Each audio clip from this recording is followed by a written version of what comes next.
Welcome back to another Boilers Extra. I'm Nathan Baird from the Indy Star. Sam King from the Journal and Courier. We are at Lucas Oil Stadium here in Indianapolis, home of the Midwest region semifinals and finals, and Purdue is getting ready to play Houston, 4-seed Boilermakers, 1-seed Cougars. And this is what we saw from the beginning of the draw, right? That if Purdue took care of business in Providence, one of the carrots that was kind of dangling out there was the chance to come back to Indiana, an hour from campus, and play for a chance to keep moving on in the tournament. Yeah, that is the positive thing. The downside is you have to play Houston, which is one of the nation's best offenses and the nation's number one defense as well. So yes, you get to be at home. You should have a large contingent of home crowd fans, being in your backyard, but that doesn't make the challenge any easier going against the Cougars. Yeah, you always try to get kind of a vibe around a team at this point of the season, and at each stage, like each weekend kind of introduces its own vibe. And there's usually a different vibe for the first game than there is for the second game. The first game, there's a little bit more nerves. There's a little bit more intensity. There's just a little bit of a different electricity in the air. And this is a team that I think, especially because of who they're about to play, there aren't a lot of teams in the country that have more consistently in recent years gone deep in NCAA tournaments than Purdue. Houston's one of those teams that could be in that conversation, and they know how big of a deal this is. I just felt like from being in that locker room today, talking to them, talking to Matt Painter, this feels like a team that is very focused on the significance of the challenge ahead of them. Yeah, and a week ago, it's kind of funny because a week ago, and I watched the second half of the Gonzaga and Houston game, and I was kind of convinced then. I was like, Purdue does not match up well with Houston. This could be a problem.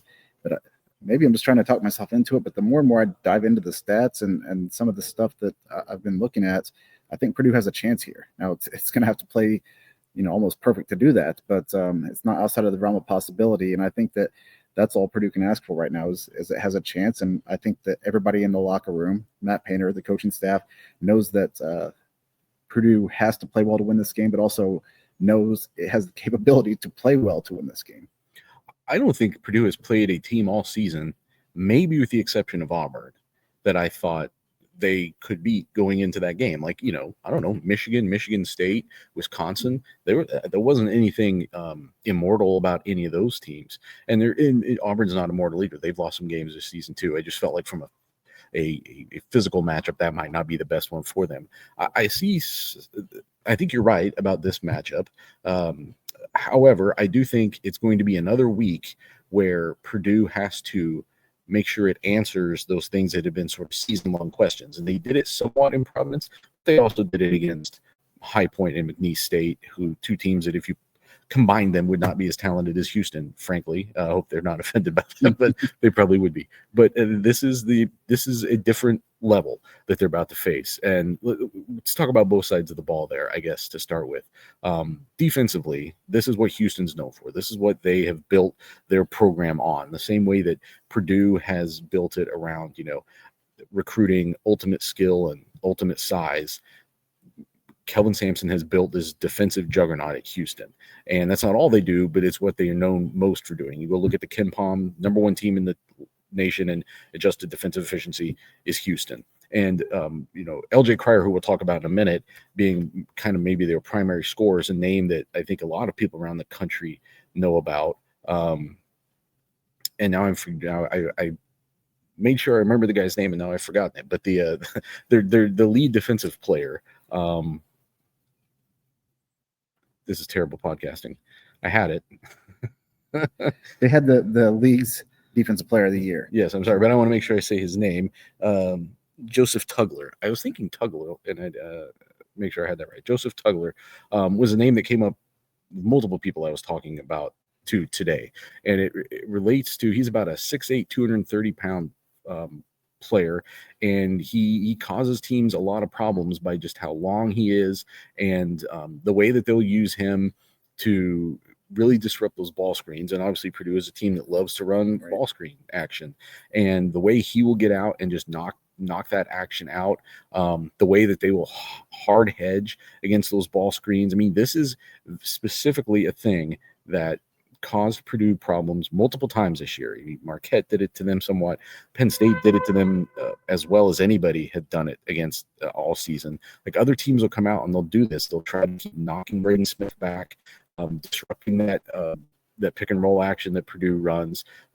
This is a team that Purdue is going to have to execute against in specific ways that they have been vulnerable at in the past. Yeah, and it's kind of funny you mentioned that. I just wrote a story about Trey Kaufman-Ren maybe being the X factor in this game, and it's not because of his scoring ability. He's averaging 20.3 points per game, best on Purdue's roster, but it's more what he does as a decision maker and a passer. I thought he was big in the game against McNeese. He had 3 assists early in that game, just getting the ball to open shooters.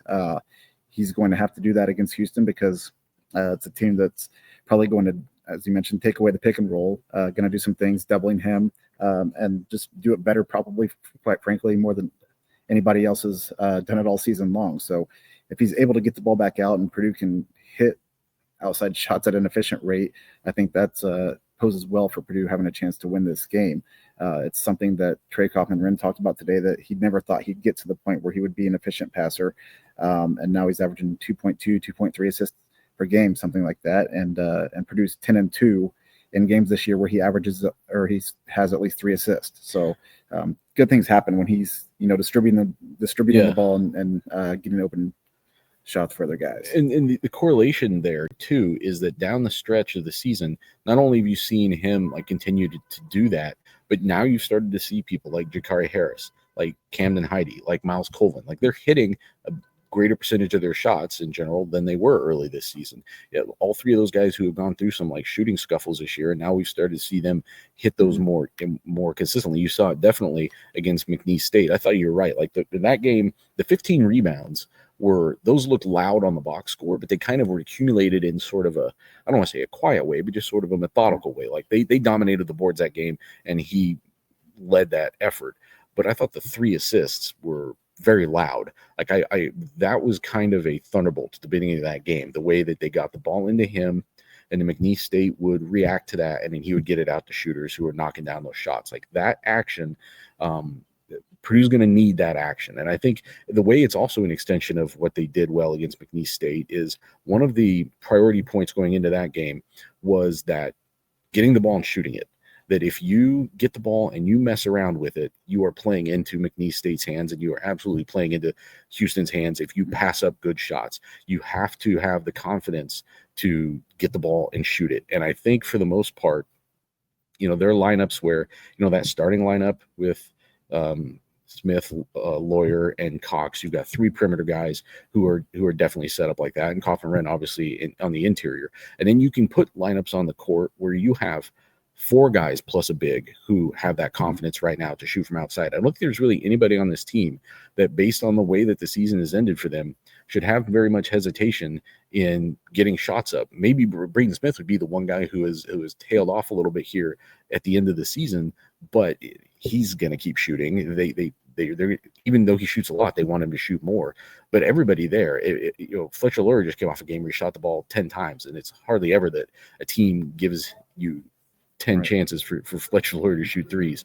So this is a team that I think that part of it should come to them, that getting the ball and shooting it really should not be the issue. If they're doing that, then they're executing what their priority is, and they're not playing into Houston's hands. Yeah, and Houston's going to want Purdue or anybody else for that matter to shoot outside shots, because typically it's a lower percentage shot, and Trey Kaufman-Ren shooting 60% inside. So clearly you want to take that away. But the thing that Houston does very well is disrupts the ball handler. Braden Smith's not going to be able to just run the offense as efficiently as he has probably against this defense, because they're going to double him, they're going to trap him, they're going to force him to get rid of him. And that's why I thought maybe McNeese State did something that maybe benefits Purdue going into this game when they started pressing, and Purdue had to put in the lineup with Colvin and Cox and Harris with Smith, just to have different guys bringing the ball up and handling the ball in kind of a pressure situation. I talked to several guys after that game, and they're like, yeah, we hadn't even had that lineup on the floor all year long. And then sure enough, we had to do it because of the way the team adjusted to us. So you're going to have to rely on Cox probably to bring the ball up at times.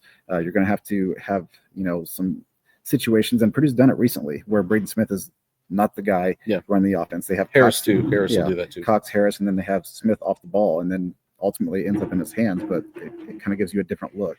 So it's going to be crucial that other guys step up into maybe some roles, expanded roles that they haven't had until maybe later in the season. Well, one of the reasons why Jakari Harris and CJ Cox have started from the beginning of the season is because Purdue trusts them to handle the ball. That's part of their game, and that needs to come to fruition this late in the season for sure. It's interesting because as you were answering that, I think you're right about, the fact that they got pressed, I think always helps Purdue. I think it's a thing that, depending on the team over the time, they've struggled with. A lot of people do. That's why people press. But I did think that there was something that Matt Painter answered another question today. I and some other people were asking about rebounding, and he was talking about how they have been rebounding better, but he kind of abruptly cut himself off and said, well, we haven't rebounded against Houston. This is a different thing. They had a really awesome plus 38 rebounding weekend against High Point and McNeese State. Again, that is not doing it against Houston. And let's transition a little bit over to offense, because the rebounding conversation with Houston actually starts on offense. They're one of the, I think, 10 or 12 best offensive rebound percentage teams in the country. Defensive rebounding percentage, they're kind of adequate. I think they're like in the 120s. That's maybe something where Purdue, which has recently made such strides as an offensive rebounding team with Camden Heide and Jakari Harris kind of leading the way, that may be a place where they can victimize Houston if there might be some opportunities for that. But they've also got to be as good of a defensive rebounding team against this level of opponent as they were last weekend, and that's a big challenge. Yeah, very much so. I talked to PJ Thompson, the offensive coordinator of this team, and specifically just said, what is the challenge in facing Houston that you haven't seen yet? And he went on about a bunch of different things, but I said something about Trey Kaufman-Ren and the doubles that he's going to see, and he said that's kind of when Purdue has done well.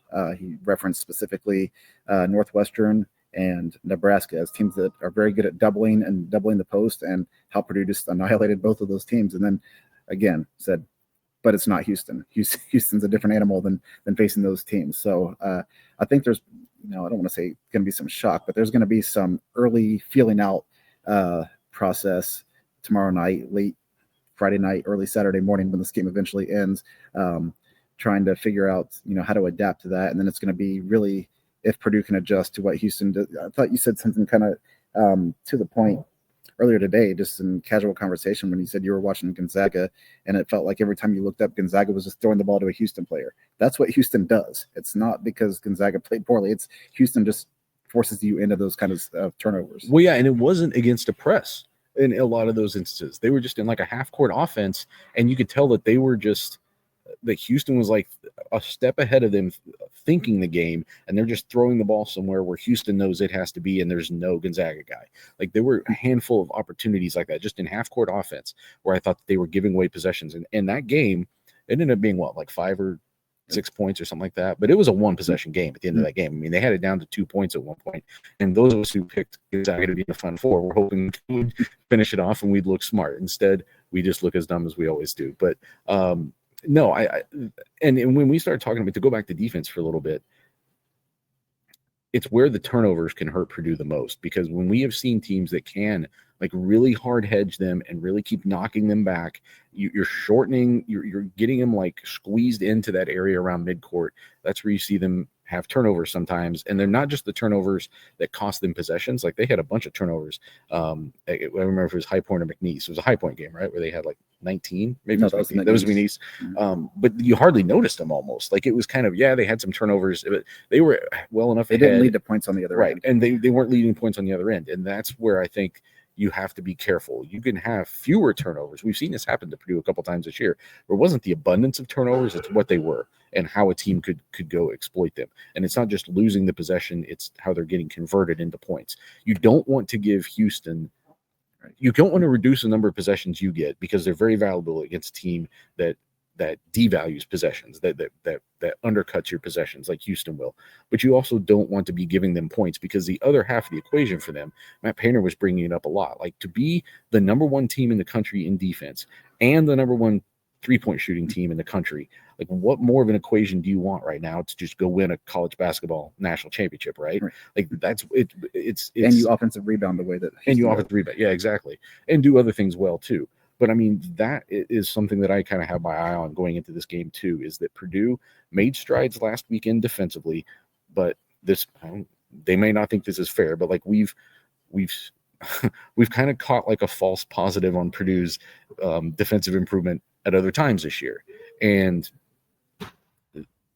they cannot allow this team to do what they choked off for the most part last week, which is get that dribble penetration and then be sending it out to 3-point shooters, because Houston's got a ton of guys who can shoot it and they're not afraid to do it. They can overwhelm you pretty quick with the way that they can barrage from out there. Yeah, I think the key is going to really be, as it was last week, getting off to a really good start. And especially where you think this is going to be a pro Purdue crowd, you want to get that crowd on your side as soon as possible. You don't want them kind of shushed going into the first or second media timeout and wondering, what just happened. And a lot of that comes to just hitting shots early, which is what happened against McNeese.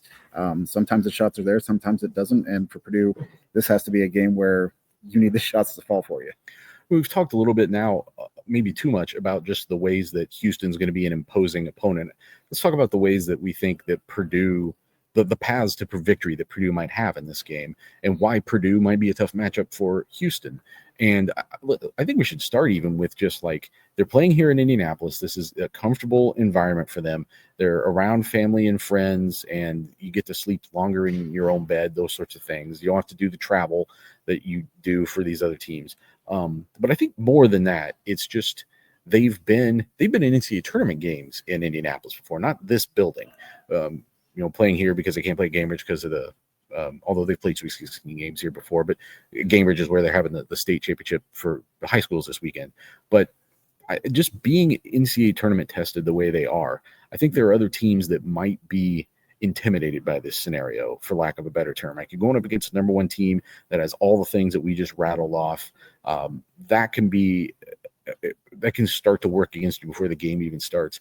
That's something I don't think that Purdue deals with. I have not really seen that from them in any games this year, where I thought from going into the game they were beat before it started. They shouldn't be. Like, they have enough guys who have played a ton of NCAA tournament games. They really shouldn't fear any opponent at this point. And I think this is kind of the week where it can be an asset. Houston's been deep in NCAA tournaments before too. Like, they've got guys who kind of similar to Purdue last year. I mean, I feel like they thought that was a team that was going to go farther than it did and had a earlier than expected exit. So now they're kind of on their redemption tour. They know what, Purdue knows how that feels, but Purdue also is now just loaded with guys other than Harris, Cox, and Burgess right now, who are very familiar with the NCAA tournament and kind of just the atmosphere and the pressure that's going to be in that room on tomorrow night. Yeah, and the pressure is really, I believe, on Houston here, because it's a number one seed that's, if you look at the odds, projected to win, and as a team that I think has lost in the Sweet 16 each of the last 2 years as a one seed, if I remember correctly, or at least a higher seed. And Purdue's kind of at this point now where you're the underdog, and you can maybe flip that script a little bit and stall it on your guys like, hey, nobody expects you to be here. Nobody expects you to win this game. Let's go out there and show them how it's done. Now, a lot of coaches give coach speak and it doesn't translate. Sometimes it does. But I think that you can play the underdog mentality a little bit here to your advantage, where it's like, hey, Purdue is the team that was in the national championship game last year and had 3 starters come back, has a whole bunch of guys who were playing in that game, played in the Final Four, played in the football stadium last season. So, yeah, there are several things that you can point to that says those benefit Purdue. And then you throw in the caveat of like, hey, you're the underdog now. Go out there and show these people what you're made of, especially in your home state, with a real chance to make a statement on this season that a lot of people thought was maybe a down year without Zach Edey, with Lance Jones gone, with Mason Gillis gone, those guys. If Purdue can win this game, I think it's a huge statement for what Matt Painter has done at Purdue, but also just kind of to stamp on this season that, like, hey, maybe Purdue did overschedule, one of the words that Matt Painter used today, but it was all about getting ready for the tournament. And now you see the payoff, and playing in Auburn, playing at Texas A&M, playing at Marquette, some of those games where, at the time it felt like Purdue didn't have the horses to compete with those teams. Yeah, I know that's exactly what all those games were about Friday night. they knew they were going to be an NCAA tournament team. Like that was never in question. And if Matt Painter had said it, I think even at some point earlier this year, like, hey, if that costs you somewhere on the seed line, which it shouldn't cost you that much because you're playing the best teams in the country and you don't typically get trashed on your resume for that. But if it costs you something there, at least it's going to make you competitively better for when that matchup comes up. And now tomorrow night is the chance to prove that. I also think the thing that this team has in its favor, I mean, there are personnel things it has in its favor too. I mean, Trey Kaufman-Ren is playing great right now. Braden Smith is a handful for any team that it plays against. We already mentioned kind of just like the arsenal three-point shooting, but you're also seeing, I thought last weekend, even though it was against two lower seeded opponents, there's a handful of teams that were seeded 4 or higher that aren't in the Sweet 16 anymore because they got knocked out in the past 2 games. Purdue has seen how hard it can be sometimes just to get out of those first 2 games, even against lower seeded teams. You did see a step forward for Purdue in some important ways last week. I mean, the 3-point shooting at the start of the McNeese State game, the rebounding for the whole weekend, even if that wasn't a defensive, even if they don't have as much offensive skill as Houston will be able to put on the floor, to be able to go in and accomplish your goal defensively back-to-back games. I mean, it had been a while, I think, since Purdue had played NCAA tournament quality teams of any kind and put together like back-to-back good defensive games. You could argue maybe since, well, Washington was an NCAA caliber. I was going to say since the West Coast trip, but I it's been a while. It had been a while since they beat teams like that back to back and beat them away from Mackey Arena. I just feel like there is some momentum for a team that did not finish the season feeling like it was playing its best basketball. Last weekend was at least a step back in the right direction. Houston might be getting a better version of Purdue than we have been playing a month ago. Yeah, a lot of the ways we say that Purdue has positive momentum, I think the Gonzaga game did a lot for Houston because it had been a while since Houston was in a game that you have to make winning plays in the final minute. And sure enough, the Cougars proved that they could do that. And LJ Cryer was phenomenal in that game. I think he had 30 points, made some clutch free throws at the end of the game. So that's also a team that's coming in with a lot of momentum. And right now with the nation's longest winning streak, I believe going into this game at 14 or 15 wins in a row has lost once since like early December, I think. So definitely a talented, well-rounded team, but Purdue doesn't have to be better than Houston all season long. Purdue has to be better than Houston for 40 minutes on Friday night. Yeah, and I think you could even make some correlations between Purdue and Gonzaga. I don't know if I would say that they're like stylistically identical, but just the fact that you had a team that can excel at times on offense, a team that has some really veteran NCAA tournament guys. Gonzaga is used to being in the Sweet 16 year after year after year. And you saw what kind of game they could go in and give Houston. Houston is very accomplished and very talented, but not invincible. They have won, 15 in a row and like 28 of 29. Like the only loss that they have in their last 29 games was an overtime loss to Texas Tech, which was a 3 seed in this tournament. Like that should tell you. Which, by the way, hit 12 of 33s in that game. Right. So, yeah, I mean, now, again, that's if they're going to give Purdue 30 shots from 3-point range, I think Purdue would like its chances to hit about 12 of them if things are going right. Like sometimes the shots are there and sometimes they're not, but they've certainly shown that they can do that if the opportunity is presented. So anything else that you want to touch on before we sign off for the night? No, I've got to figure out what to do all day tomorrow until 10:09. I think is the projected start time. Probably closer to 10:30 or later. Yeah. It'll be 4 a.m. Saturday probably before we leave Lucas Oil Stadium. So plenty of time to rest up and get hydrated for tomorrow night. Yeah, the Kentucky-Tennessee game is supposed to tip off at 7:39 local time, something like that. So I'm also skeptical that we start at 10:09, but it's going to be a late one. We will be back with you with another Boilers Extra, win or lose after that game, and telling you either setting up the next round for Purdue, which wouldn't it be hilarious if they were playing Tennessee for a trip to go to the Final Four, or kind of talking about where this offseason is going to go. Obviously, the nucleus of this team on paper could be back next year. We'll talk through kind of what dynamics might be at play for whether that will or won't happen. But that a long way away from that. We got an exciting night of basketball on Friday night. So for Sam King, I'm Nathan Baird. We'll talk to you then.